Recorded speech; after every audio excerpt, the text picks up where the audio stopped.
YS Vimala Reddy అమ్మ గారు దేవుని యొక్క ఆత్మ చేత ప్రేరేపింపబడి సిద్ధంగా ఉన్నారు. వారిని పరిచయం చేయటం గౌరవంగా భావిస్తున్నాను. డాక్టర్ వైఎస్ విమలారెడ్డి గారు ఆంధ్రప్రదేశ్ కు 2 ముఖ్యమంత్రులను అందించిన ప్రముఖ కుటుంబమునకు చెందినవారు. జమీందారీ కుటుంబమునకు కోడలుగా ఉన్న విమల గారు వారి జీవితంలో పెందలాడే ప్రభువైన యేసుక్రీస్తు యొక్క ఔన్నత్య గుణాతిశయములను లోతుగా గ్రహించారు. BD, MTH, MA Christian studies అను ఉన్నత విద్యలతో పాటు విమలారెడ్డి గారు పిహెచ్డి చేశారు మరియు గౌరవ డాక్టరేట్ ను కూడా పొందారు. విమలారెడ్డి గారు వారి ప్రత్యేక కుటుంబ నేపథ్యాన్ని దేవుని రాజ్య సేవా పదంలోకి అమర్చుకున్న తీరు ఆదర్శప్రాయము. ప్రస్తుతం డాక్టర్ విమలారెడ్డి గారు TCEEFI అను సంస్థకు అధ్యక్షురాలిగా సేవలందించుతూనే బైబిల్ బోధకురాలిగా మరియు సువార్థికురాలిగా ఎంతో స్ఫూర్తిదాయక సేవ చేస్తున్నారు. మరి తరచుగా వారు మన మధ్య వాక్యాన్ని బోధిస్తూ ఉంటారు. దయచేసి శ్రద్ధగా వాక్యాన్ని విందామండి. ఈ సమయాన్ని మేడంకి అప్పగిస్తున్నాను, ప్రేమతో వారిని ఆహ్వానిస్తున్నాను. Good morning madam. Good morning. Thank you Jhansi. Thank you Bobby గారు, జాన్సన్, మిగతా వాలంటీర్స్ అందరికీ థ్యాంక్ యూ. చిన్న ప్రార్థన చేసుకుందాం. దయామయ యేసు నాయన, ఈరోజు ఈస్టర్ సందర్భంగా వాక్యం ధ్యానించుకోవడానికి నాకు ఇచ్చిన తరుణాన్ని బట్టి మీకు స్తోత్రం నాయన. నేను కాదు తండ్రి, మీరే నా ద్వారా మాట్లాడి మాకందరికీ అవసరమైన వాక్యాన్ని దయచేయమని, ఈ శుభవార్త అందరికీ ప్రకటించడానికి కూడా మాకు శక్తిని అనుగ్రహించమని యేసుక్రీస్తు నామమున వేడుకొంచున్నాను తండ్రి. Amen, amen. యూజువల్గా ఈస్టర్ రోజున కొన్ని ట్రెడిషనల్ చర్చెస్లో ఆ స్త్రీలను ఆహ్వానిస్తూ ఉంటారు స్పీకర్లుగా. ఎందుకు అంటే యేసు ప్రభు మొదటిగా మగ్దలేన మరియకు కనపడ్డాడని ఆమెతో చెప్పడము మనం చూస్తున్నాం. యోహాను 20లో మగ్దలేన మరియ ఏం చేసింది, యేసు ప్రభుని ఎలా చూసిందని కొన్ని నిమిషాలు దాని గురించి ధ్యానించుకుందాం. ఇది దేవుడు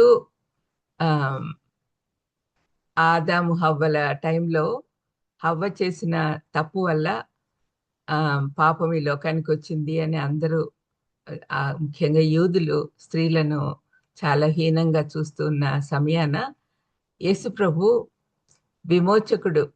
విమోచకుడుగా ఒక స్త్రీ గర్భమును ఉపయోగించుకొని ఈ లోకానికి వచ్చాడు.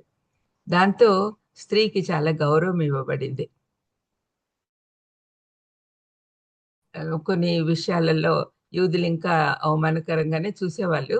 కానీ యేసుప్రభు పునరుద్ధరణైన తర్వాత మొదటిగా మగ్దలేన మరియ కనపడి ఒక స్త్రీని ఏం చెప్తున్నాడు, నా సహోదరుల యొద్దకు వెళ్ళి నా తండ్రియు మీ తండ్రియు నా దేవుడును వాని యొద్దకు ఎక్కిపోచునని వారితో చెప్పుము అనెను. అందరికీ చెప్పు నేను నిన్ను చూశానని అని చెప్పి యేసుప్రభు స్వయంగా చెప్తూ ఉన్నాడు.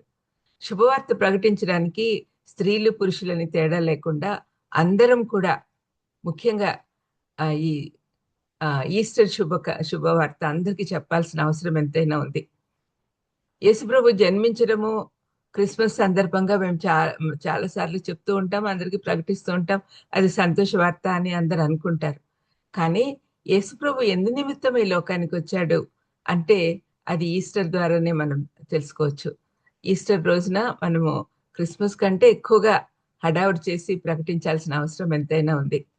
యేసుప్రభు కేవలం ఈ లోకానికి వచ్చి ఆయన చనిపోయి తిరిగి లేయకుండా ఉంటే ప్రయోజనం ఉండేది కాదు. ఆయన మరణం, ఆయన ప్రాయశ్చిత్తంగా తనను తాను సమర్పించుకున్నది ఒక తీరైతే, ఆయన చనిపోయి 3వ రోజున తిరిగి లేచి పరలోకానికి ఎక్కి తండ్రి కుడిపార్శ్వమున కూర్చొని మన కోసం విజ్ఞాపనలు చేస్తున్నాడు. ఈ పునరుద్ధానం లేకపోతే మనకు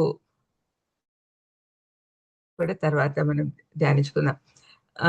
ఈ 30వ అధ్యాయంలో, యోహాను 20వ అధ్యాయంలో, దీంట్లో మగ్దలేన మరియ గురించి కొన్ని విషయాలు మనం జ్ఞాపకం చేసుకుందాం. మొదటి వచనము, ఆదివారమున ఇంకనూ చీకటిగా ఉన్నప్పుడు మగ్దలేన మరియ పెందలకడ సమాధి వద్దకు వచ్చి సమాధి మీద ఉండిన రాయి తీయబడి ఉండుట చూసెను. ఫస్ట్ ఆమె వచ్చిందండి. ఆమెతో పాటు ఇంకొక ముగ్గురు స్త్రీలు కూడా వచ్చారు అని వేరే సువార్తలలో రాయబడింది. కానీ యోహాన్ ఆమెను మాత్రమే స్పెసిఫిక్ గా రాస్తున్నాడు. ఎందుకంటే ఆమెకున్నంత కమిట్మెంట్ మిగతా వాళ్ళలో లేకపోయి ఉండొచ్చు. లేకపోతే ఆమె ఫస్ట్ పరిగెత్తుకుంటూ వచ్చిందని కనుక ఆమె పరిగెత్తుకుని సీమోను పేతురు వద్దకు యేసు ప్రేమించిన యోహాను దగ్గరికి వెళ్ళి ప్రభు అని చెప్పాను. అంటే ఫస్ట్ చూసింది ఖాళీ సమాధి, రాయి దొర్లించబడ్డము చూసింది. వెంటనే పోయి శిష్యులకు చెప్పింది. వచ్చారు పేతురు, యోహాన్ ఫస్ట్ చిన్నోడు కాబట్టి ముందు పరిగెత్తుకుంటూ వచ్చాడు. ఖాళీ సమాధి చూశాడు, పక్కకు వచ్చేసాడు. పేతురు లోపలికి వెళ్ళి చూశాడు. ఆ ఆ, మరి నేరుగా మొదటి సమాధి యుద్ధకు వెళ్ళిన ఆ శిష్యుడు లోపలికి పోయి చూశాడు. వీళ్ళిద్దరు మాట్లాడుకున్నారు. మళ్ళీ యోహాన్ కూడా వెళ్ళి లోపలికి వెళ్ళి చూశాడు. ఆయన మృతుల్లో నుండి లేచుట అగత్యమైన లేఖనం వారు ఇంకనూ గ్రహింపలేదు. అది చూసిన తర్వాత కూడా వాళ్ళు ఇంకా నమ్మట్లేదు. ఎన్నిసార్లు యేసుప్రభు చెప్పాడు నేను చనిపోయి తిరిగి లేస్తాను అని. అయితే వాళ్ళు నమ్మట్లా. అంత చూస్తున్నారు, విన్నారు, అయినా కూడా నమ్మటం లేదు. అంతటా శిష్యులు తిరిగి తమ వారి యుద్ధకు వెళ్ళిపోయారు. ఇంకా కనపడేంత వరకు వాళ్ళు నమ్మలేదు. ఈనాడు మనం కూడా చాలా మంది ఈ స్థితిలోనే ఉన్నాం. అయితే ఇక్కడ చూడండి, అయితే అనేది చాలా ఇంపార్టెంట్. 11వ వచనంలో ఇంత జరిగినా కూడా వాళ్ళు వెళ్ళిపోయారు కదా, ఈమె కూడా వాళ్ళతో పాటు వెళ్ళిపోయి ఉండొచ్చు. లేదు, ఆమె అక్కడే ఉంది. అయితే మరియ సమాధి బయట నిలిచి ఏడ్చుచుండెను. ఆమె ఏడ్చుచూ సమాధిలో వంగి చూడగా తెల్లని వస్త్రములు ధరించిన ఇద్దరు దేవదూతలు యేసు దేహం ఉంచబడిన స్థలంలో తలవైపున ఒకడును కాళ్ళ వైపున ఒకడును కూర్చుండుట కనపడింది.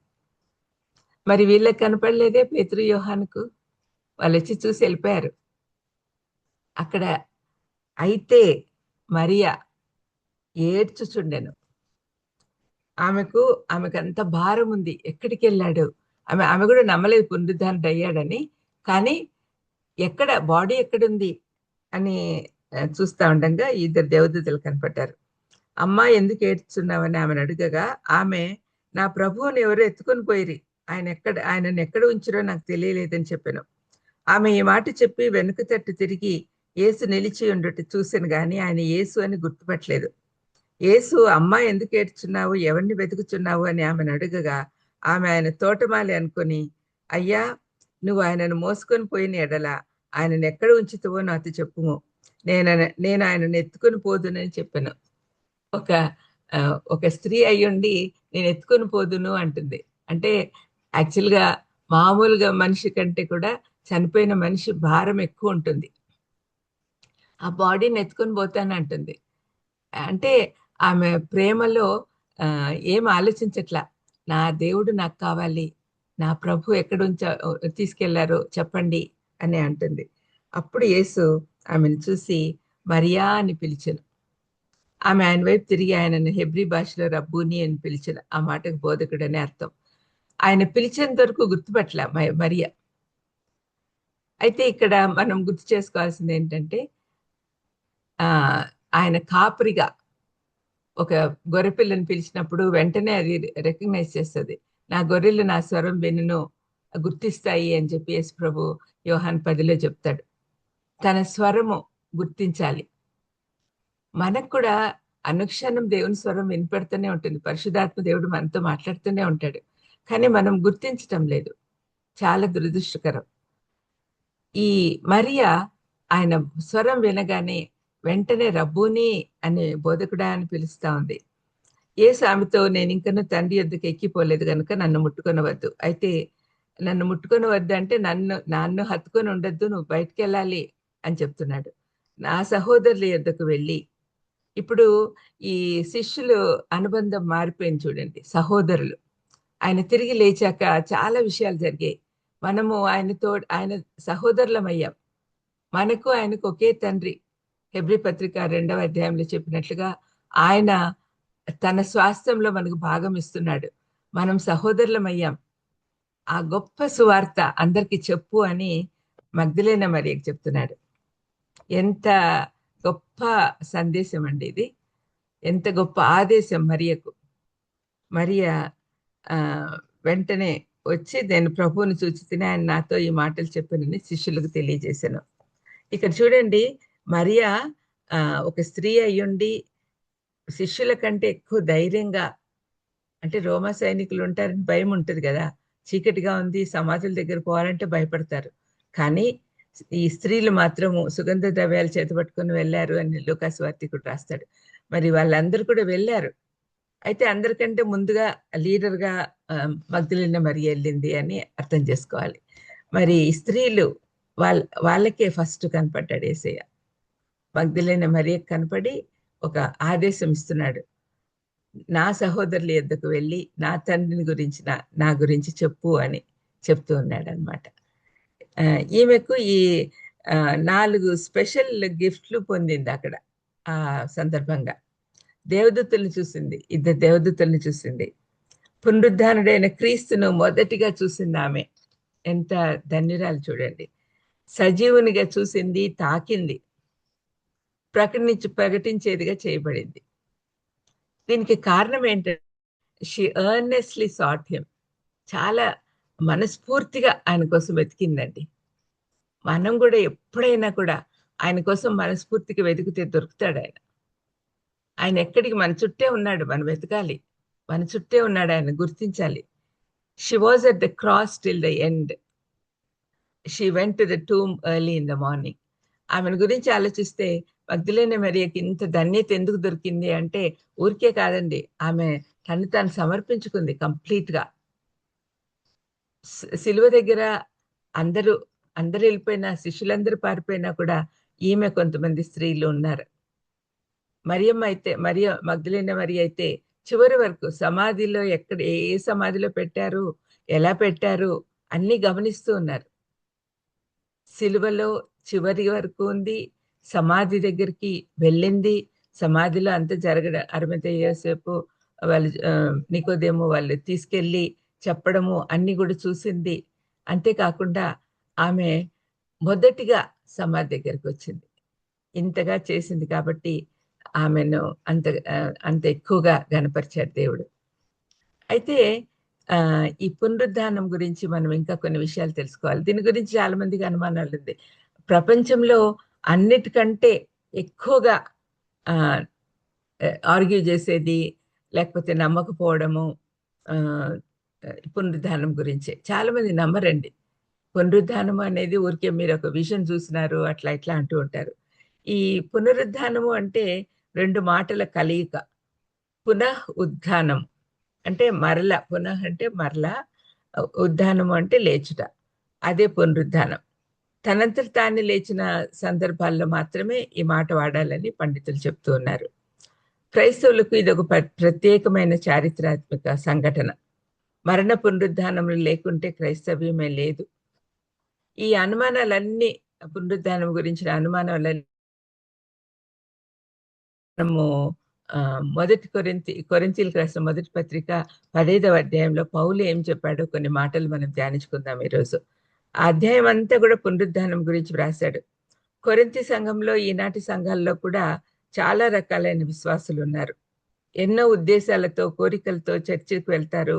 వారి కోరిక నెరవేరితే చర్చిలో కంటిన్యూ అవుతారు, లేకపోతే పాత జీవితానికి వెళ్ళిపోతారు. సంఘంలో కొందరు తప్పుడు బోధల గురించి విని నమ్మి నాశనమైపోతున్నారనే బాధతో పౌలు కొన్ని విషయాలు సరిచేస్తూ ఉన్నాడు. ఇప్పుడు కొరింథీయుల సంఘంలో వాళ్ళందరూ కూడా అన్యుల నుంచి యేసు ప్రభు మార్గంలోకి వచ్చిన వాళ్ళే. వాళ్ళంతా విగ్రహారాధికులు. వాళ్ళు వాళ్ళ ఫిలాసఫర్స్ వేరుగా నేర్పించారు వాళ్ళకి. ఈ ఆత్మ అనేది, శరీరం అనేది డిఫరెంట్గా ఉంటాయి. ఆత్మ మాత్రమే పరలోకానికి వెళ్తుంది, వాళ్ళు శరీరంతో వెళ్ళరు అని వాళ్ళు అనుకునేవాళ్ళు. శరీరంతో అంటే మహిమ శరీరంతో పరలోకానికి వెళ్తాడని యేసు ప్రభు చేసి చూపించాడు, ఆయన మొదటి ఫలం. అది వాళ్ళకి అర్థం కావట్లేదు. వాళ్ళ ఉద్దేశం ఏంటంటే ఆత్మ అనేదే ఇంపార్టెంట్. ఈ ఆత్మ శరీరంలో బంధింపబడి ఉంటుంది. ఎప్పుడైతే మరణిస్తాడో ఒక మానవుడు, అప్పుడు ఆత్మ విడుదల పొంది నిత్య జీవానికి వెళ్ళిపోతుంది అని నమ్మేవాళ్ళు. అందుకని అటువంటి వారికి యేసుప్రభు పునరుద్ధానము నమ్మడానికి చాలా కష్టంగా ఉంది. అందుకనే వాళ్ళకి క్లియర్‌గా ఈ అధ్యాయం అంతా కూడా వాళ్ళకి నేర్పిస్తూ ఉన్నాడు. మొదటి కొరింథీయులు 15వ అధ్యాయం ఒకసారి మనము తీసి ఉంచుకొని దీంట్లో కొన్ని విషయాలు మనము నేర్చుకుందాం. ఇక్కడ పౌలు ఏమంటున్నాడు చూడండి, నేను మీకు ప్రకటించిన సువార్తను మీకు తెలియపరుచుతున్నాను. మీరు దాన్ని అంగీకరించిరి, దాని యందే నిలిచి ఉన్నారు. మీరు నేను చెప్పిన మాటలన్నీ విని దాని వల్లనే కదా మీరు ఇప్పుడు మంచి సంఘంగా ఏర్పడ్డారు. దాని నుంచి పక్కకు పోవద్దండి. నేను మీ విశ్వాసం వ్యర్థమైతేనే గాని నేను ఏ ఉపదేశ రూపంగా సువార్త మీకు ప్రకటించుతునో ఆ ఉపదేశమును మీరు గట్టిగా పట్టుకొని ఉన్న ఎడల ఈ సువార్త వల్లనే మీరు రక్షణ పొందువారయ్యుందురు. ఇప్పుడు వాళ్ళందరూ కూడా డిస్టర్బ్ అయ్యి ఉన్నారు, నమ్మటం లేదు వాళ్ళు. అయితే పౌలు చెప్పిన మాటలను బట్టి వాళ్ళు నమ్మాల్సి వస్తా ఉంది. అందుకనే వాళ్ళు కొంచెం చెదిరిపోయినట్లు, కలత పొందినట్లు, కదిలిపోతున్నట్లు అనిపించినప్పుడు పౌలు వాళ్ళతో ఏమంటున్నాడు చూడండి, 3వ వచనం. నాకియ్యబడిన ఉపదేశమును పౌలు ఎవరి ద్వారా ఉపదేశించబడ్డాడు? యేసు ప్రభువుతో స్వయంగా ఉపదేశించబడ్డాడు. ఆయన మార్పు చెందిన తర్వాత గల్లేయ ప్రాంతానికి వెళ్ళి 3 సంవత్సరాలు నేర్చుకున్నాడు ప్రభు పాదాల దగ్గర. అంటే ఆయన డైరెక్ట్ గా మాట్లాడాడా అట్లాంటివన్నీ మనకు తెలియదు డీటెయిల్స్, కానీ ప్రభు పాదాల దగ్గర నేర్చుకున్నాను అని మాత్రం చెప్తున్నాడు ఆయన. గల్తీ పత్రికలో చెప్తాడు, నాకు ఇయ్యబడిన ఉపదేశంను నేను దేవుని దగ్గర యేసుప్రభు దగ్గరే స్వయంగా ఉపదేశించబడ్డాను. అది మొదట మీకు అప్పగించి తిని నేను నేర్చుకుందే మీకు చెప్పాను. అదేంటంటే లేఖనముల ప్రకారము క్రీస్తు మన పాపముల నిమిత్తము మృతి పొందెను, సమాధి చేయబడెను. లేఖనముల ప్రకారం 3వ దినంన లేపబడెను. ఇవన్నీ నేను కథలుగా చెప్పట్లేదు, ఇదంతా లేఖనాల ప్రకారమే. పాత నిబంధన లేఖనాలలో అవి ప్రవచింపబడ్డాయి, ఇప్పుడు నెరవేరాయి. అది మీరు నమ్మాలి అని పదే పదే చెప్తున్నాడు చూడండి. లేఖనముల ప్రకారము క్రీస్తు మన పాపముల నిమిత్తము మృతి పొందెను, సమాధి చేయబడెను. లేఖనముల ప్రకారమే ఆయన 3వ దినంన లేపబడెను. ఆయన కేఫా అంటే పేతురు, తర్వాత 12 కనపడెను. అటు పిమ్మట 500కు ఎక్కువైన సహోదరులకు ఒక్క సమయం అందే కనపడెను. ఇది అబద్ధం కాదండి, పునరుద్ధానం నిజము. బైబిల్ చెప్పడమే కాకుండా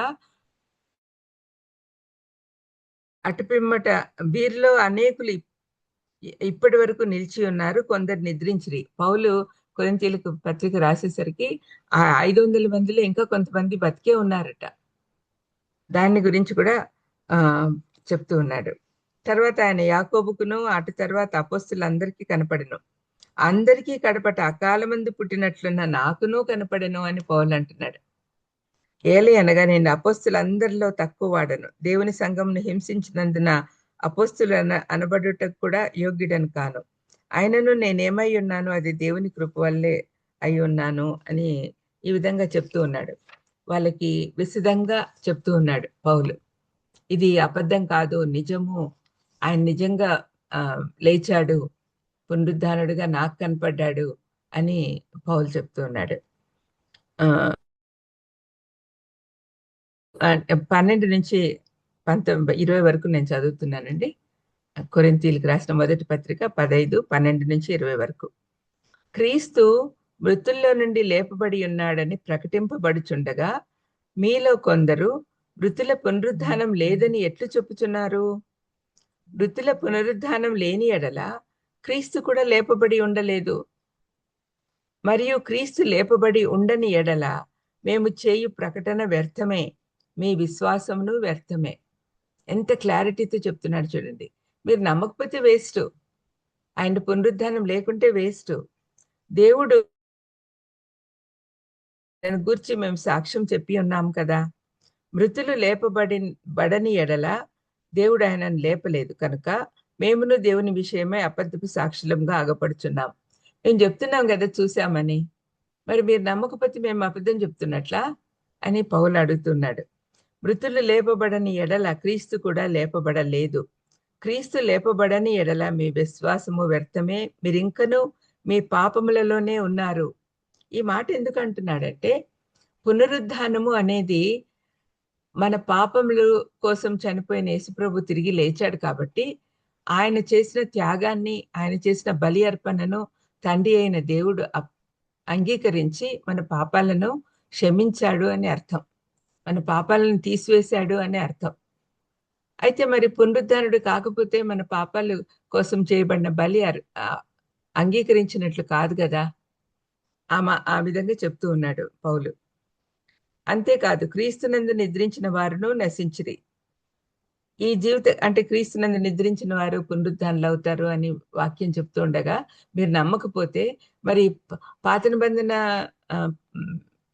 వాళ్ళందరూ కూడా, మంచి వాళ్ళందరూ కూడా, పరిశుద్ధులందరూ కూడా చనిపోయినట్లేనా? ఇంకా వాళ్ళు లేయరా? ఈ మాటలు అన్నిల నుంచి క్రైస్తవులు అనబడిన అయిన వాళ్ళకి సరిగా అర్థం కావట్లేదు. కాబట్టి నేను చెప్పిన మాటలు మీకు ఎందుకు అర్థం కావట్లేదు? ఇవన్నీ లేఖనాల ప్రకారమే నేను చెప్తున్నాను అని పౌలు పదే పదే చెప్తున్నాడు. ఈ జీవితకాలం మట్టుకే మనం క్రీస్తునందు నిరీక్షించు వారమైన ఎడల మనుషులందరికంటే దౌర్భాగ్యులమై ఉందుము. మనము ఈ నిరీక్షణ లేకుండా మనం వృద్ధాలు అవుతాము, మళ్ళీ సజీవులుగా అదే మహిమా స్వరూపంతో దేవుణ్ణి కలుసుకుంటాము అనే నిరీక్షణ మనకు లేకుంటే మనకంటే దౌర్భాగ్యులు ఉండరు అంటున్నాడు. మనకంటే ఇంకా అన్యాయస్తులు ఎవరు ఉండరు అని చెప్తున్నాడు. ఇప్పుడైతే నిద్రించిన వారిలో ప్రథమ ఫలంగా క్రీస్తు మృతుల్లో నుండి లేపబడి ఉన్నాడు. ఇప్పుడైతే అంటే పునరుద్ధాన దినం ముందు చెప్తున్నాడు. ఇప్పుడైతే నిద్రించిన వారిలో ప్రథమ ఫలంగా క్రీస్తు మృతుల్లో నుండి లేపబడి ఉన్నాడు. ఆ రోజున జరిగిన విషయం ఆయన చెప్తున్నాడు. మరి యేసుప్రభు చనిపోయినప్పుడు మందిరపు తెర చిరిగిపోవడము, ఆ తర్వాత సమాధులు తెరవబడ్డము, కొంతమంది లేవడము, ఇవన్నీ కూడా మనం చూసాం ఇంతకుముందు వాక్య భాగం రోజు. మరి వాళ్ళందరూ ఏంటి అంటే ఒక శాంపుల్ లాగా దేవుడు చూపిస్తున్నాడు. పునరుద్ధానం అవ్వడము అనేది జరుగుతుంది అని చెప్పి ఒక శాంపుల్ లాగా కొంతమంది లేచారు పరిశుద్ధులు, మరి వాళ్ళు పట్టణంలోకి కూడా పోయారు అని. తర్వాత వాళ్ళు ఏమైనారో మనకు తెలియదు. దాని గురించి మనకు ఎక్కువగా డీప్ గా మనం ఆలోచించకూడదు. మరి ఈ విధంగా వాళ్ళు లేచారు. యేసుప్రభు తప్పనిసరిగా లేచాడు. ఆయన ప్రథమ ఫలం, లేచిన వాళ్ళలో ఆయన ఫస్ట్ అని చెప్పి పౌలు చెప్తూ ఉన్నాడు. మరి యేసుప్రభు మృతుల్లో నుండి లేపబడినాడు అనే సంగతి నేను చెప్పాను కదా. మరి ఎందుకు కొందరు విరుద్ధంగా చెప్తున్నారు? పునరుద్ధానమే లేకుంటే మనకు రక్షణ లేదు, మేము చెప్పిన బోధలన్నీ అబద్ధాలు అవుతాయి అంటున్నాడు. ఆయనకు మరణంపై విజయం వచ్చిందని మనం తెలుసుకుంటే స్వార్థ ప్రకటించకుండా ఉండలేం. మరణాన్ని గెలిచి లేచాడు ఆయన. పునరుద్ధానము అంటే మరణము సమాధిని ముల్లెక్కడా అంటాడు ఇదే అధ్యాయంలో. మరి మరణం అంటే అందరు భయపడతారు, కానీ నిజంగా విశ్వాసం ఉంటే మనలో, పునరుద్ధానము శక్తి ఉంటే, పునరుద్ధానం అంటే నిజము అని నమ్మితే మనకి ఇంకా మరణం భయం ఎందుకు ఉంటుంది? చనిపోతాము, బాడీలీ డెత్ జరుగుతుంది తప్పనిసరిగా, కానీ తిరిగి లేచి పరలోకానికి వెళ్తాం కదా, ఆయన దగ్గర ఉంటాం కదా, నిత్య జీవంలోకి వెళ్ళి ఆయనతో పాటు తిరిగి ఏదైనా వనంలో సంతోషంగా గడుపుతాం కదా. ఇటువంటి నిరీక్షణ లేకుంటే మనం జీవితమే వ్యర్థము అంటాడు పౌలు. అంతే కదా. మనము చనిపోయిన తర్వాత ఎక్కడ పోతామో తెలియకపోతే ఈ కొన్ని రోజుల కోసము ఏముంది, ఉన్నంతసేపు ఉంటాము, ఎంజాయ్ చేస్తాము అని చాలా మంది అనుకుంటూ ఉంటారు కదా. కానీ మనకు తెలుసు నిత్య నరకానికి పోతే ఎంత భయంకరంగా ఉంటుందో మనకు తెలుసు. అది అవాయిడ్ చేయాలి అంటే మనం యేసుప్రభుని నమ్మాలి. యేసుప్రభు పునరుద్ధానుడయ్యాడు, మనల్ని కూడా పునరుద్ధానులుగా చేస్తాడు అనే విషయం మనకు గ్యారంటీగా తెలియాలి. అది తెలుసుకోండి అని పౌలు వీళ్ళతో చెప్తున్నాడు. ఆయన లేపబడినందున మనకు మరణంపై విజయం వచ్చింది. సిలువలో యేసు 2 రకాల మరణాలు అనుభవించాడు. మన పాపాలు మోయడం ద్వారా ఆయన ఆత్మీయ మరణం పొందాడు. మనము ఏ పాపం లేనివాడు ఆయన మన కోసం పాపంగా చేయబడ్డాడు అని బైబిల్ చెప్తుంది. కొరింథీ పత్రికలోనే పౌలు చెప్తున్నాడు. మరి అటువంటప్పుడు పాపంగా చేయబడిన ఆయన తండ్రి అయిన దేవుని నుంచి సెపరేట్ అవుతాడు. అది ఆత్మీయ మరణం. తర్వాత శారీరక మరణం కూడా ఆయన అనుభవించాడు. శారీరక మరణం ఎందుకంటే పాపం వల్ల వచ్చు జీతం మరణము అని దేవుడే ఒక రూల్ పెట్టాడు. కాబట్టి ఆయన మరణించాల్సింది తప్పనిసరిగా మరణించాలి. కాబట్టి ఆయన మరణించాడు. పాతి పెట్టినప్పుడు ఆయన పాతి పెట్టబడినాడు. తర్వాత తిరిగి క్రీస్తు మన పాపముల నిమిత్తము మృతి పొందెను, సమాధి చేయబడెను, లేఖనముల ప్రకారమే 3వ దినమున లేపబడెను. అది ఇంతకు ముందు కూడా మీకు చెప్పాను, 2 సార్లు రాశాడు లేఖనాల ప్రకారం అని. యేసుప్రభు జీవితంలో కానీ పునరుద్ధానంలో కానీ ఎక్కడ లేఖనాల్లో లిఖించబడని విషయాలు ఏమి జరగల. అంతా కూడా అకార్డింగ్ టు ద వర్డ్. ఆయన జీవితంలో ప్రతి సంఘటన, ముఖ్యంగా ఈ లాస్ట్ 1 వీక్ లో జరిగిన విషయాలన్నీ 1/3 ఆఫ్ గాస్పెల్స్ అంతా కూడా ఈ విషయాలే ఉన్నాయి. ఆయన లాస్ట్ వీక్ 1/3 అంటే ఈ 4 సువార్తల్ని కలిపి 3 భాగాలుగా చేస్తే ఒక భాగం అంతా ఈ లాస్ట్ వీక్ గురించి రాయబడింది. ఎందుకంటే ఇది చాలా ప్రాధాన్యత వహించింది. మనకు అవసరం తప్పనిసరిగా కావాలి, తప్పనిసరిగా మనకు అవసరం. కాబట్టి అది జరిగిన విషయాలన్నీ కూడా రికార్డ్ చేయబడి ఉన్నాయి. కేవలం ఆయన పుట్టి ఉంటే మనకు ప్రయోజనం ఉండేది కాదు. ఆయన చనిపోవడానికే పుట్టాడు, ఆ సంగతి కూడా మనకు తెలుసు. మరి చనిపోయడానికే పుట్టినవాడు చనిపోయి తిరిగి లేచాడు. మా తండ్రి యొద్దకు వెళ్ళి నా పని ముగించాను అని చెప్పాడు. మరి ఆ విధంగా చెప్పడం వల్ల మనకు పునరుద్ధానం, మనకు విమోచన వచ్చింది అనే సంగతి కూడా మనం అర్థం చేసుకోవాలి. ఆయన లేఖనముల ప్రకారం లేచాడు. ఆయన జీవితంలో ప్రతి సంఘటన కూడా ప్రవచనాత్మకంగా జరిగింది, జరగబోతుంది కూడా. 2వ రాకడ కూడా జరగబోతుంది. మరి పౌలు ఇప్పుడు మనం చదువుకున్న వాక్య భాగంలో 17వ వచనంలో క్రీస్తు లేపబడని ఎడల మీ విశ్వాసం వ్యర్థమే, మీరింకను మీ పాపంలోనే ఉన్నారు అని అంటున్నాడు. మన పాపాలకి యేసయ్య పునరుద్ధానానికి ఏంటి సంబంధం అని మనం తెలుసుకోవాలి. హెబ్రీ పత్రికల్లో దీని గురించి పత్రికాకారుడు బాగా వివరించాడు. 9:22లో, హెబ్రీ పత్రిక 9:22లో ధర్మశాస్త్ర ప్రకారము సమస్త వస్తువులను రక్తం చేత శుద్ధి చేయబడిననియు పాప క్షమాపణ కలుగదనియు అని చెప్తూ ఉన్నాడు. అంటే రక్త ప్రోక్షణ లేకుంటే పాప క్షమాపణ జరగదు అని ధర్మశాస్త్రం ప్రకారము దేవుడే చెప్పాడు. కాబట్టి ఆయన చెప్పిన మాట ఆయన నెరవేర్చాలి కదా. అందుకనే ఆయన కూడా రక్త మాంసాలతో ఈ లోకానికి వచ్చాడు అని మనము హెబ్రీ పత్రికలో 2వ అధ్యాయంలో చదువుకుంటాం. హెబ్రీ పత్రికాకారుడు ఆయన గురించి చాలా వివరంగా రాశాడు. ఇక్కడ 22వ వచనం మనం చూస్తాం చూడండి. రక్తం చిందింపకుండా పాప క్షమాపణ కలగదని ఖచ్చితంగా చెప్పచ్చు అని. ఆ తర్వాత మనము కొన్ని విషయాలు మనము 9వ అధ్యాయంలో చూస్తే ఈ బలి విధానము దేవుడే మొదలు పెట్టాడు. ఇది యాక్చువల్గా పాత నిబంధన కాలంలో బలులంతా కూడా టెంపరీ రిలీఫ్. బలి రక్తం ప్రోక్షించడం ద్వారా దేవుడు వారి పాపాలను సహించేవాడు, కానీ క్షమించేవాడు కాదు. అది క్షమించడము సహించడము డిఫరెంట్ కదా. అది బలి అర్పించినప్పుడు ఆ యాజకుడు ఆ బలి రక్తాన్ని వీళ్ళ మీద ఇట్లా ప్రోక్షిస్తాడు, చల్లుతాడు అనమాట. ఆ చల్లినప్పుడు ఆ రక్తం ద్వారా వాళ్ళకు టెంపరీ రిలీఫ్ వచ్చింది. అంటే ఆ రక్తం ఉంది కాబట్టి దేవుడు వాళ్ళని పాపులుగా అయినా కూడా సహిస్తాడు, అంటే వాళ్ళ వైపు చూడడానికి కూడా ఇష్టపడతాడు. కానీ పరిపూర్ణ క్షమాపణ లేదు అక్కడ. క్షమాపణ ఎప్పుడు వస్తుంది? యేసుప్రభు మరణించిన తర్వాతనే మనకు సంపూర్ణ క్షమాపణ. ప్రభు రక్తం ద్వారానే మనకు కంప్లీట్ క్లీనింగ్, శుద్ధి చేయబడ్డాం. యేసుప్రభు రక్తం ద్వారా మాత్రమే సాధ్యం. ఇవన్నీ కూడా మనం అర్థం చేసుకోవాలండి. కేవలం పునరుద్ధానము, ఆయన చనిపోయాడు, తిరిగి లేచాడు, పరలోకానికి ఎక్కాడు, తండ్రి కుడిపార్శ్వంలో కూర్చొని ఉన్నాడు, ఇవన్నీ మనకు తెలిసిన విషయాలే. కానీ అవి మనస్ఫూర్తిగా మనం నమ్ముతున్నామా? అనుభవపూర్వకంగా తెలుసుకుంటున్నామా? పునరుద్ధాన శక్తి మనలో ఉందా అనేది మనల్ని మనం ప్రశ్నించుకుంటూ ఉండాలి. ఆ తర్వాత 9వ అధ్యాయంలోనే ఇంకా కొన్ని వచనాలు నేను మీకు చదివి వినిపిస్తాను. 9, 7. సంవత్సరమునకు ఒక్కసారి మాత్రమే ప్రధాన యాజకుడు ఒక్కడే రక్తం చేత పట్టుకొని రెండవ గుడారంలోకి ప్రవేశించును. ఆ రక్తం తన కొరకును ప్రజల అజ్ఞాన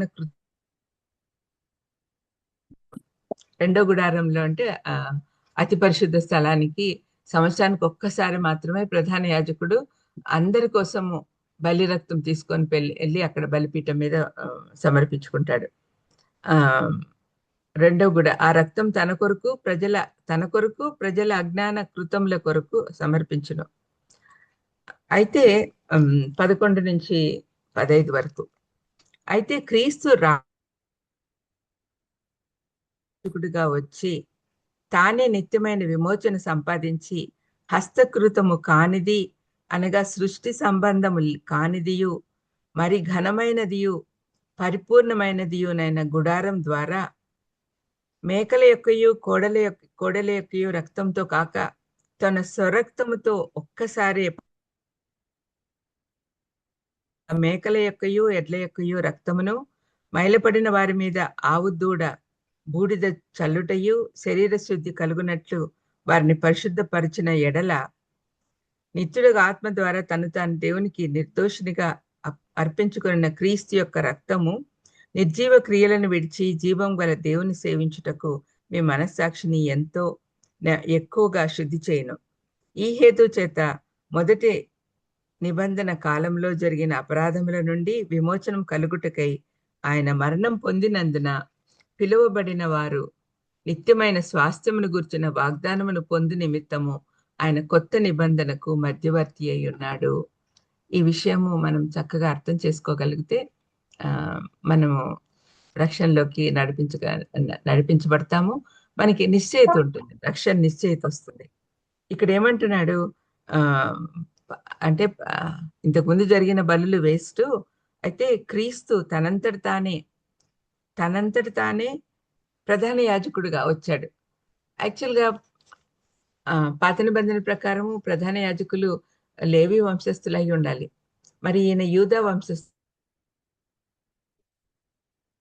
మనము అన్యాయపు తీర్పులు జరిగే చోటికి వెళ్ళాలి.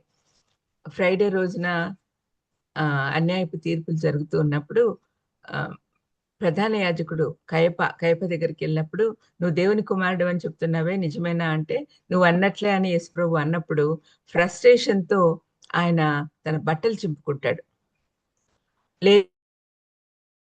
ఆయన వాళ్ళ కోసం, ప్రధాన యాజకుల కోసం ఆయన బట్టలు చింపుకుంటే ఆయన ప్రధాన యాజకత్వం కోల్పోతాడు. బట్టలు చింపుకోకూడదని రూల్ ఉంది. మరి బట్టలు చింపుకోకూడదు కాబట్టి ఆయన చేశాడు, కాబట్టి ఆయన ప్రధాన యాజకత్వం పోగొట్టుకున్నాడు. అప్పటి నుంచి యేసుప్రభు టేక్ ఓవర్ చేసినాడు అని అనుకోవచ్చు. అప్పటి నుంచి ప్రధాన యాజకుడిగా యేసుప్రభు ఉన్నాడు. ఇక్కడ చూడండి, బలి పశువులను అర్పించినప్పుడు ప్రధాన యాజకుడు అతి పరిశుద్ధ స్థలానికి సంవత్సరానికి ఒక్కసారి వెళ్తాడు. ఇక్కడ బలి ఆయనే, ప్రధాన యాజకుడు ఆయనే. తన రక్తాన్ని తానే సమర్పించుకోవడానికి లోపలికి వెళ్తున్నాడు, తండ్రి దగ్గరికి వెళ్తున్నాడు. నేను ఇంకా తండ్రి దగ్గరికి పోలేదు అని మగ్దలేనే మరియకు చెప్తాడు. అంటే ఆయన వెళ్ళి ఆయన సమర్పించుకుంటాడని మనం అర్థం చేసుకోవచ్చు. మరి ఇదంతా మనం నిజంగా నమ్మితే మన పాపాలు శుద్ధి చేయడానికి యేసుప్రభు రక్తం మనకి యూస్ఫుల్ గా ఉంది అనే సంగతి అర్థమవుతుంది. ఆయన చివరి రక్త బొట్టు వరకు మన కోసం కార్చాడు. ఆయన బాడీలో ఎన్ని లీటర్స్ రక్తం ఉందో అది అప్పటికి మనం చూసిన, అంటే సిలువ దగ్గర ఉండే వాళ్ళు చూశారు. కానీ నిన్న నేడు నిరంతరము ఉండే అంటే యేసుప్రభు రక్తము మనందరికీ, సకల మానవాళికి సరిపోట అంత ఉంది. ఆయన రక్తం మనకు అందరికీ సరిపోతుంది. మరి ఈ విధంగా మనం నమ్మినప్పుడు మనకు నిజమైన రక్షణ వస్తుంది. ఇదంతా కూడా పౌలు కేవలం కొరింథీ సంఘంలో వాళ్ళకే కాదు, మనందరికీ కూడా, ముఖ్యంగా అనుమానించే వాళ్ళ కోసం ఈ అధ్యాయంలో అన్ని కూడా విషయాలు రాస్తూ. అంతెందుకు, క్రీస్తు ప్రభు శిష్యుల్లోనే తోమా అనుమానం పెట్టుకున్నాడు కదా. ఏమన్నాడు? నా వేళ్లను ఆయన గాయాల్లో పెడితే కానీ నేను నమ్మను అన్నాడు. పునరుద్ధానం తర్వాత ఆయన కనపడ్డాడు. తర్వాత ఈ అపనమ్మకం తీసివేసేదానికి శిష్యులందరూ చోటు ఉన్నప్పుడు తోమా లేడు. అందుకని నేను నమ్మను అంటే తిరిగి ఆయనకు మళ్ళీ వచ్చినప్పుడు నువ్వు చెక్ చేసుకో కావాలంటే అని యేసుప్రభు చూపించినప్పుడు నా దేవా నా ప్రభు అని కాళ్ళ మీద పడతాడు. అప్పుడు యేసుప్రభు ఏమంటాడు? చూసి నమ్మిన వారి కంటే చూడక నమ్మిన వారు ధన్యులు అన్నాడు. మనమంతా బైబిల్లో చదవడము వినడం ద్వారా నమ్ముతున్నాం కాబట్టి మనము తోమా కంటే ధన్యులము అని అనుకోవచ్చు. మరి యేసుప్రభుని గురించిన విషయాలన్నీ కూడా మనము చక్కగా నమ్మాలి. మరి రెండవసారి ప్రత్యక్ష మగుట అంటేనే పునరుద్ధానం. ఇక్కడ చెప్తున్నాడు కదా 28వ వచనంలో ఏమంటున్నాడంటే, అలాగుననే క్రీస్తు కూడా అనేకుల పాపములను భరించుటకు ఒక్కసారి అర్పింపబడి తన కొరకు కనిపెట్టుకొని ఉండి వారి రక్షణ నిమిత్తము పాపం లేకుండా రెండోసారి ప్రత్యక్షమగును. అంటే పునరుద్ధానం ఓటిలోని బలి పశువులు చనిపోయి తిరిగి లేవలేవు, కానీ సజీవుడైన క్రీస్తు లేచుట ద్వారా మనకు రక్షణ వచ్చింది. బలి పశువులు ఇంకట చనిపోయి అలాగే దేవుడు ఈ బలిని అంగీకరించినట్లు గుర్తుగా ఆయనను తిరిగి ఇంకా 10వ అధ్యాయంలో ఇంకా క్లియర్ గా చెప్తారు చూడండి. 12 నుంచి 15 వరకు మనం చదివితే, హెబ్రీ 10:12 నుంచి 15 వరకు, ఈయన అయితే పాపముల నిమిత్తమై సదాకాలం నిలిచి ఒక్క బలిని అర్పించి అప్పటి నుండి తన శత్రువులు తన పాదములకు పాదపీఠంగా చేయబడి వరకు కనిపెట్టుచు దేవుని కుడిపార్శ్వమున పరచబడ్డ వారిని సదాకాలమునకు సంపూర్ణులుగా చేసి ఉన్నాడు. ఈ విధంగా మన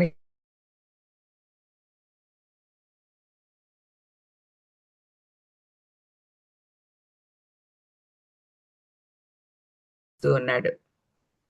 ఇస్సాకును బలిగా అర్పించమని దేవుడు అబ్రహాంను అడిగినప్పుడు మృతులను సజీవులుగా చేయ శక్తి గల దేవుని యందు విశ్వాసం ఉంచి ముందుకు సాగాడు. దాని గురించి 5వ వచనంలో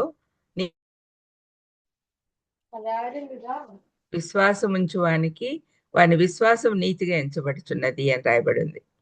4:25లో ఆయన మన అపరాధముల నిమిత్తం అప్పగింపబడి మనం నీతిమంతులుగా తీర్చబడుటకై లేపబడెను అని వ్రాయబడింది. మనం పాపం పోగొట్టబడి నీతిమంతులం అవ్వాలి అంటే ఆయన తిరిగి లేవాలి. అందుకనే ఆయన లేచాడు. ఇవన్నీ కూడా వాక్యంలో ఉన్నాయి అనే విషయం తెలపటానికి ఇన్ని వాక్య భాగాలు మీకు చూపిస్తున్నాను. మనం నమ్మని వాళ్ళు నశించిపోతారండి. పునరుద్ధానం నమ్మిన వాళ్ళు ధన్యులవుతారు. మనం అందరం కూడా పునరుద్ధానం నమ్ముతున్నాము, ఈరోజు సెలబ్రేట్ చేసుకుంటున్నాము అంటే మనకు ఆ ధన్యత వస్తుంది. ధన్యత అంటే సంతోషంగా ఉండడం, ప్రభునందు ఆనందించడం. ఆ ఆనందం మనకు కలగాలి అంటే పునరుద్ధానుడైన యేసు ప్రభు వైపు చూడాలి. పేతురు కూడా ఈ విషయం రాస్తూ వల్ల మనకు వచ్చిన ఆశీర్వాదాలన్నీ కూడా రాశాడు. ఒకసారి జ్ఞాపకం చేసుకుందాం. పునరుద్ధానం అంటే ఊరికే యేసు ప్రభు లేచాడు అని హల్లెలూయా అనుకుంటే సరిపోదు, అది నమ్మాలి మనం. ఈ పేతురు పత్రికలో రాయబడిన విషయాలన్నీ చూస్తే మనకి ఎంత ఆశీర్వాదాలు వస్తున్నాయా మనకు అనే విషయం మనకు అర్థమైతే విల్ బి వెరీ హ్యాపీ అన్నమాట. 1 పేతురు 1:4 నుంచి 10 వరకు నేను చదువుతున్నాను. దీంట్లో మనకు 7 ఆశీర్వాదాలు చూడొచ్చు. 4 నుంచి 10 వరకు చదువుతున్నాను. మృతుల్లో నుండి యేసుక్రీస్తు తిరిగి లేచుట వలన, ఇక్కడ చూడండి, పునరుద్ధానుడు అవ్వడం వల్ల, దానివల్ల జీవముతో కూడిన నిరీక్షణ మనకు కలుగునట్లు, అనగా అక్షయమైనదియు నిర్మలమైనదియు వాడబారనిదియు అయిన స్వాస్థ్యము మనకు కలుగునట్లు ఆయన తన విశేష కనికరం చొప్పున మనలను మరలా జన్మింపచేసెను. కడవరి కాలమందు బయలుపరచబడుటకు సిద్ధముగా ఉన్న రక్షణ మీకు కలుగునట్లు విశ్వాసం ద్వారా దేవుని శక్తి చేత కాపాడబడు మీ కొరకు ఆ స్వాస్థ్యము పరలోకమందు భద్రపరచబడి ఉన్నది. అందువల్ల మీరు మిక్కిలి ఆనందించుచున్నారు, కానీ అవసరమును బట్టి నానా విధములైన శోధనల చేత ప్రస్తుతమున కొంచెం కాలం మీకు దుఃఖం కలుగుచున్నది. నశించిపోవు సువర్ణము అగ్ని పరీక్ష వల్ల శుద్ధపరచబడుచున్నది విశ్వాసము ఈ శోధనల చేత పరీక్షకు నిలిచినదై యేసుక్రీస్తు ప్రత్యక్షమైనప్పుడు మీకు మెప్పును మహిమయు ఘనతయు కలుగుటకు కారణమగును. మీరు ఆయనను చూడకపోయినను ఆయనను ప్రేమించుచున్నారు. అప్పుడు ఆయనను కన్నులారా చూడకయే విశ్వసించుచు మీ విశ్వాసమునకు ఫలమును అనగా ఆత్మరక్షణను పొందుచు చెప్పనసఖ్యమును మహిమాయు మీకు కలుగు ఈ కృపను గూర్చి ప్రవచించిన ప్రవక్తలు ఈ రక్షణను గూర్చి పరిశీలించుచు తన యందున్న క్రీస్తు విషయమైన శ్రమలను గురించి, ఆ తర్వాత శ్రమలను గురించి చాలా విషయాలు చెప్తాడు అనుకోండి. కానీ మనకు ఈ ఏమేమి ఆశీర్వాదాలు మనకు వస్తాయి పునరుద్ధానం వల్ల అవి చూసి మనం ముగించుకుందాము. ఫస్ట్దేమో జీవంతో కూడిన నిరీక్షణ. ఆయన పునరుద్ధానుడైనాడు అని నమ్మితే మనం కూడా తిరిగి పునరుద్ధానంలో అవుతాం, సజీవులుగా ఉంటాము క్రీస్తు సన్నిధిలో విషయం మనకు అర్థమవుతుంది. అది మొదటి గొప్ప నిరీక్షణ. ఈ నిరీక్షణ క్రైస్తవులకు మాత్రమే ఉంటుందండి. అన్యుల వల్లే మీరు దిగులు పడద్దండి అని చనిపోయిన వాళ్ళ గురించి చెప్తాడు కదా పేతురు తెస్సలోనిక పత్రికలో. రెండవది వాడబారనిది అయిన స్వాస్థ్యం. మనకు దేవుడిచ్చే స్వాస్థ్యము వాడబారంది, ఎప్పుడు కూడా పాడవదు. మళ్ళీ అదే వచనంలో మరలా జన్మింపచేసెను. మనం తిరిగి జన్మిస్తాం, తిరిగి ఆయనలో జన్మిస్తాం. చనిపోతాము, బాడీ శరీరం మట్టిది కాబట్టి శరీరం వెళ్ళిపోతుంది, కానీ తిరిగి మహిమా స్వరూపంతో లేస్తాం. రక్షణ వస్తుంది, అన్నిటికంటే ముఖ్యమైనది రక్షణ. దేవుని ఐదవది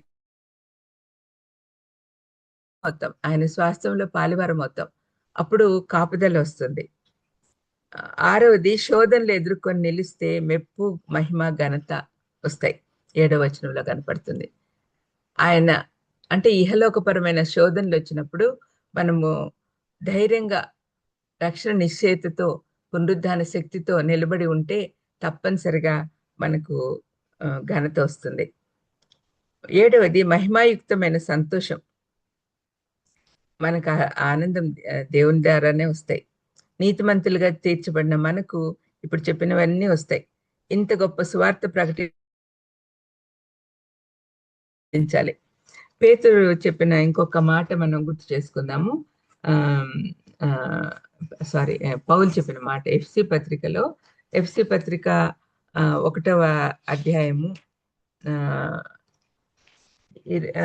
17వ వచనంలో ఏం చెప్తున్నాడంటే, మనకు వచ్చిన ఈ గొప్ప శక్తిని గురించి, పునరుద్ధాన శక్తి గురించి ఎఫ్సి పత్రికలో 17వ వచనంలో చూద్దాము. 17లో 19లో అంటే చాలా పెద్ద వచనం ఇది. దాంట్లో పరిశుద్ధులలో ఆయన స్వాస్థ్యం యొక్క మహిమైశ్వర్యం ఎట్టిదో ఆయన క్రీస్తునందు వినియోగపరిచిన బలాతిశయమును బట్టి విశ్వసించు మన యందు ఆయన చూపుచున్న తన శక్తి యొక్క అపరిమితమైన మహాత్మ్యం ఎట్టిదో మీరు తెలుసుకునే వల్లని నేను కోరుకుంటున్నాను అని పౌలు అంటున్నాడు. అంటే ఈ పునరుద్ధాన శక్తి మనకు ఎంత గొప్ప శక్తి ఇచ్చిందంటే, అపరిమితమైన శక్తి. అది మనం వినియోగపరచుకోవాలి క్రీస్తునందు అని చెప్తూ 3వ అధ్యాయం 20వ వచనంలో మనలో కార్యసాధకమైన తన శక్తి చొప్పున మనం అడుగు వాటన్నిటికంటేనో ఊహించు వాటన్నిటికంటేనో అత్యధికంగా చేయ శక్తి గల క్రీస్తు యేసు మూలంగా సంఘంలో తరతరంలో సదాకాలం మహిమ కలుగును గాక అన్నాడు. ఈ పౌలు చాలా బాగా అర్థం చేసుకున్నాడండి దేవుని విషయాలన్నీ. దేవుని సన్నిధిలో 3 సంవత్సరాలు కూర్చొని నేర్చుకున్నాడు అంటే ఆయనకు దేవుని గురించి ఎంత సన్నిహితంగా తెలుసో మనం అర్థం చేసుకోవాలి. నేను ఎరుగుదును అని ధైర్యంగా పౌలు చెప్పగలుగుతున్నాడు. నేను క్రీస్తుని పోలి నడుచుకున్న ప్రకారం మీరు నన్ను పోలి నడుచుకోండి అని చెప్తున్నాడు. తను బాగా అర్థం చేసుకున్నాడు కాబట్టి కంప్లీట్ ట్రాన్స్ఫర్మేషన్ వచ్చింది పౌలులో. పౌలు అర్థం చేసుకున్నట్లు మనం కూడా దేవుణ్ణి అర్థం చేసుకోవడానికి ప్రయత్నం చేయాలి. ఈ లోకంలో మన జీవితం శాశ్వతం కాదు, కానీ మనకు దేవుడిచ్చిన చాలా గొప్ప ధైర్యము, నిరీక్షణ మనకుంది. అదే పునరుద్ధాన శక్తి. ఆ శక్తితో మనం ముందుకు పోవాలి. ఆ శక్తి మనం కలిగి ఉంటే, ఆ శక్తి ఎలా వస్తుంది? మనం నమ్మితే. ఇప్పుడు నేను చెప్పిన విషయాలన్నీ మనం నమ్మితే తప్పనిసరిగా మనలో ఆ శక్తి వస్తుంది. ఎన్ని ఆశీర్వాదాలు ఉన్నాయి చూడండి. జీవంతో కూడిన నిరీక్షణ, వాడబారనిదైన స్వాస్థ్యము. మనకి ఇహలోకపరమైన స్వాస్థ్యాలు పాడైపోతాయి, కానీ దేవుడిచ్చే స్వాస్థ్యము వాడబారంది. మనకు మరలా పునర్జన్మ, తిరిగి జన్మించుట, మనము నిత్య జీవంలోకి వెళ్ళడానికి నిరీక్షణ, రక్షణ వచ్చింది అని మనకు సంతోషం, దేవుని శక్తి చేత కాపుదల, శోధనలు ఎదుర్కొని నిలిస్తే మెప్పు, మహిమ, ఘనత వస్తాయి, మహిమాయుక్తమైన సంతోషము. ఇవన్నీ మనకు అనుగ్రహిస్తున్నాడు దేవుడు. వీటన్నిటికంటే ముఖ్యమైనది పునరుద్ధాన శక్తితో మనం ముందుకు సాగాలి అని ఆయన కోరిక మనం తీర్చాలి. పునరుద్ధాన శక్తి అంటే ఇవన్నీ నమ్మినప్పుడు మనము నిశ్చయితతో, రక్షణ నిశ్చయితతో ముందుకు వెళ్తూ ఉంటే ఎల్లవేళ సంతోషంగా ఉండగలం. ప్రభునందు ఆనందించుటి, ఎల్లవేళ ఆనందించుటి అని పౌలు చెప్పిన మాటకు అర్థం ఏంటంటే, మనము రక్షణ నిశ్చయితతో, పునరుద్ధాన శక్తితో ముందుకు సాగాలి అని ఆయన ఉద్దేశం. మరి ఇటువంటి ఆలోచన మీకు అందరికీ కలగాలని వేడుకుంటూ చిన్న ప్రార్థన చేసుకుందాం. దయామేడ యేసునాయన స్తోత్రం ప్రభా. తండ్రి, ఈ ప్లాట్ఫామ్లో ఈ వాక్యం వింటున్న అందరికీ కూడా తండ్రి, పునరుద్ధాన శక్తి ఈస్టర్ రోజున మీరు మాకు అనుగ్రహించిన ఆశీర్వాదాలతో అందరు కూడా నింపబడేటట్టు చేయమని వేడుకొంచున్నాం. మా అందరిలో మీ శక్తిని నింపండి తండ్రి, మీ ఆశీర్వాదాలను కుమ్మరించండి. ఈ నిశ్చయిత మా అందరిలో కలిగేటట్టు చేయమని తండ్రి, ఈ ఆర్గనైజర్స్ని దీవించి ఆశీర్వదించమని యేసుక్రీస్తు నామమున వేడుకొంచున్నాను తండ్రి. Amen. Happy Easter again. Amen. Thank you madam. మరి పునరుద్ధానానికి సంబంధించిన చక్కటి వివరణ, మరియా యేసుని వెతికిన విధానం, యేసు ప్రభు చేత ఆమె ప్రశంసించబడిన విధానము, మరి మరణ పునరుద్ధానం లేకుంటే క్రైస్తవమే లేదని చెప్పారు. మరి మనం నీతిమంతులుగా తెచ్చిపెట్టడానికి ఆయన పునరుద్ధానం గురించిన వివరణ, పునరుద్ధానం పట్ల పౌలు, పేతురు, శిష్యుల వైఖరి అవంతా చక్కగా వివరించారు. పునరుద్ధానం వల్ల మనకేమొస్తాయో ఆశీర్వాదాలు చక్కగా వివరించారు. పునరుద్ధాన శక్తితో మనం ముందుకు సాగిపోవాలని చక్కగా వివరించారు. దయచేసి మరి ఇంకొకసారి మీరు ఈ మెసేజ్ వింటే గనక ఇంకా చక్కగా అర్థమవుద్దండి. అనేకులకి ఈ మెసేజ్ ని మీరు షేర్ చేయొచ్చు. మరి చక్కని వర్తమానం అందించిన మేడం కి వర్చువల్ ప్రేయర్ ఫ్యామిలీ తరఫున ప్రత్యేక వందనాలు తెలుసు. Thank you so much madam. Thank you madam. మన మధ్యలో ఉన్న రెవరెండ్ చామి రవికుమార్ గారు ముగింపు ప్రార్థన, పరలోక ప్రార్థన ఆశీర్వాదం ఇవ్వాల్సిందిగా కోరుతున్నానండి. ప్రార్థన చేసుకుందామా. పరిశుద్ధం ఏంటంటే నీ బంగారు పదాలు కొందరం ప్రభా, ఉదయకాల సమయంలో ప్రభా అనేక ప్రభా ఆత్మ సంబంధ విషయాలు నేర్చుకోవడానికి ఇచ్చిన కృపను బట్టి వందనాలు తండ్రి. అయ్యా, ఆనాడు ప్రభా ఈ ఏదైనా వనంలో ప్రభా స్త్రీని బట్టి కలిగిన అవమానాన్ని తొలగించడానికి తండ్రి మరియమ్మ గర్భాన్ని వాడుకున్నాం, అందుని బట్టి నీకు వందనాలు చెల్లిస్తున్నాను తండ్రి. అదేవిధంగా ప్రభా వరుగులను పెంచడానికి ప్రభా పునరుద్ధానంలో తండ్రి మగ్ధలేని మరిన్ని ప్రభా వాడుకున్న విధానం బట్టి వందనాలు చెల్లిస్తున్నాను తండ్రి. ఈ దినాన్ని కూడా ప్రభా సంఘాలు తండ్రి పురుషులతో స్థాపించబడుచుండగా ప్రభా స్త్రీల చేత అలంకరించబడుతూ ఉన్నాయి. అయ్యో, వాటి పునాదుల్లో అదేవిధంగా వారి కొనసాగింపులో వారు కీలకమైన పాత్ర పోషిస్తూ ఉన్నారు తండ్రి. అందుమంటూ వందనాలు చెల్లిస్తున్నాను తండ్రి. వాళ్ళు ప్రతి ఒక్కరిని పేరు పేరును దీవించమని, ఆశీర్వదించమని ప్రార్థన చేస్తూ ఉన్నాం ప్రభా. అయ్యా, తల్లిగారిని వాడుకొని ప్రభా నువ్వు చెప్పిన అనేక ఆత్మ సంబంధమైన మాటలను బట్టి వందనాలు చెల్లిస్తున్నాను తండ్రి. ప్రభా సజీవుడైన దేవుడిని ప్రభా మృతుల్లో వెతికేవారు కాకుండా ప్రభా నువ్వు సజీవుడైన దేవుడు అయ్యి అందుకే మా మొరలు ఆలకిస్తున్నావు, మా ప్రార్థన జవాబిస్తూ ఉన్నావు తండ్రి. అదేవిధంగా తండ్రి అయ్యా ప్రభా క్రీస్తు లేపబడిన ఎడల ప్రభా మా విశ్వాసం వ్యర్థమైన సెలవిచ్చిన రీతిగా ప్రభా నీ పునరుద్ధానం దేవతన ప్రభా మాకు శక్తినిచ్చింది అయ్యా. నీ పునరుద్ధరణ మాకు బలం ఇచ్చింది ప్రభా. నీ పునరుద్ధానం దేవతన ప్రభా నువ్వు ఏ విధంగా అయితే లేచావు మమ్మల్ని కూడా దినాన్ని లేపుదండి నీ పరలోకంలో చేరుస్తూ నమ్మకాన్ని కలిగించింది అయ్యా. అయ్యా ప్రభా నువ్వు విజయుడే లేచిన దేవుడివి, మరణాన్ని జయించిన దేవుడివి, సాతాన్ని ఓడించి పునరుద్ధరణ దేవుడు ప్రభా. అయ్యా మరలా తండ్రి ప్రభు తిరిగి లేచిన దేవుడు అయ్యా, ప్రార్థన చేస్తున్నాను తండ్రి. విధంగా ప్రభా సజీవుడైన దేవుని ఆరాధించగలిగే కృప దయచేసో. అదేవిధంగా దేవతని ప్రభా నీ సమాధి ఒక్కటే ప్రపంచంలో ఖాళీగా ఉందయ్యా. ప్రపంచంలో దేవుళ్ళు అన్న ప్రతి ఒక్కరి సమాధి ప్రభా కుళ్ళు ఎముకలతో ఉండగా ప్రభా నీ పరిశుద్ధను కుళ్ళు పట్టని ఇవని సెలవిచ్చిన రీతిగా ప్రభా అయ్యా నువ్వు సజీవుడిగా లేచావయ్యా. పేతురు గారు చెప్పినట్టుగా ప్రభా మరణము నిన్ను బంధించి ఉండుట అసాధ్యము తండ్రి ప్రభా. నీ ప్రాణాన్ని నువ్వు పెట్టావు, నీ ప్రాణాన్ని తీసుకుని దాన్ని బట్టి వందనాలు చెల్లిస్తున్నాను తండ్రి. అయ్యా క్రైస్తవ బిడ్డలుగా అదే మా ప్రత్యేకత. అదే తండ్రి ప్రభా సేవకులు చెప్పినట్టుగా నీ జనన మరణ పునరుద్ధానాలే ప్రభా మాకు శక్తి.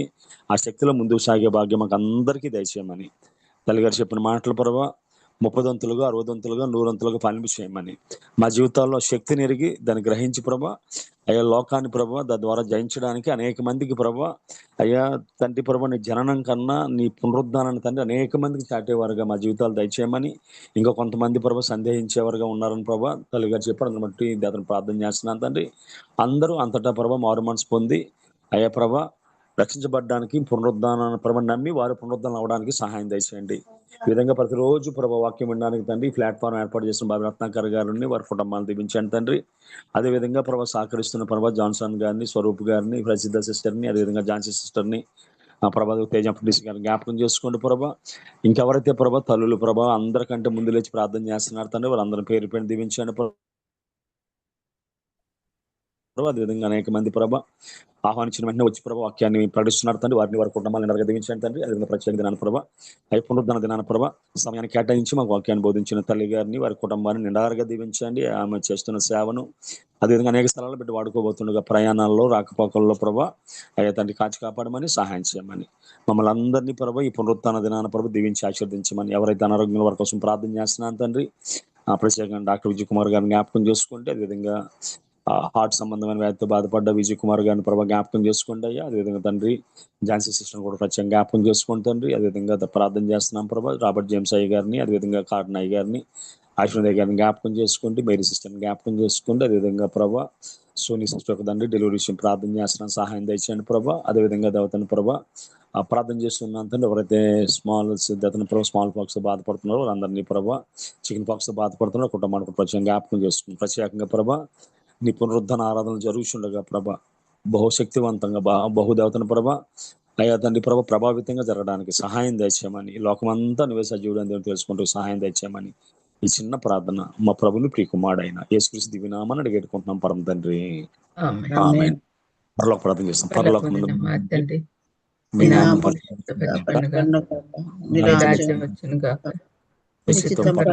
నెరవేర్చినట్లు భూమి అందు నెరవేరుగా మా దినాహారం నేడు మాకు దయచేయము. మా అపరాధం చేసిన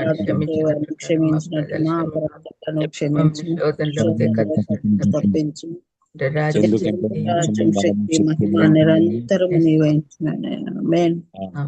మన తండ్రి అయిన దేవుని ప్రేమ, కుమారుడైన యేసుక్రీస్తు కృప, పరిశుద్ధాత్మ అన్యోన్య సహవాసం వాక్యం చెప్పిన దాసురాలకు అదేవిధంగా పాల్గొన్న బిడ్డలకు జరగబోతున్న సమస్త పునరుత్థాన ఆరాధనలకు ఆయన కృప సదాకాలము తోడే నడిపించును గాక. ఆమేన్. అందరికి అందరికీ శుభాకాంక్షలు. ఆమేన్. థ్యాంక్ యూ పాస్టర్ గారు. మరి ముగింపు ప్రార్థన చేసిన రెవరెండ్ జామరావు కుమార్ గారికి, వాక్యం అందించిన డాక్టర్ వైఎస్ విమలారెడ్డి గారికి ప్రత్యేక వందనాలు తెలియజేస్తూ ముగించుకుందామండి. అందరికీ ఈస్టర్ శుభాకాంక్షలు. మరి అందరు చర్చికి వెళ్ళి దేవుని ఆరాధించవలసిందిగా కోరుతున్నాము. మళ్ళీ రేపు తిరిగి కలుసుకుందామండి. అందరికి వందనాలండి.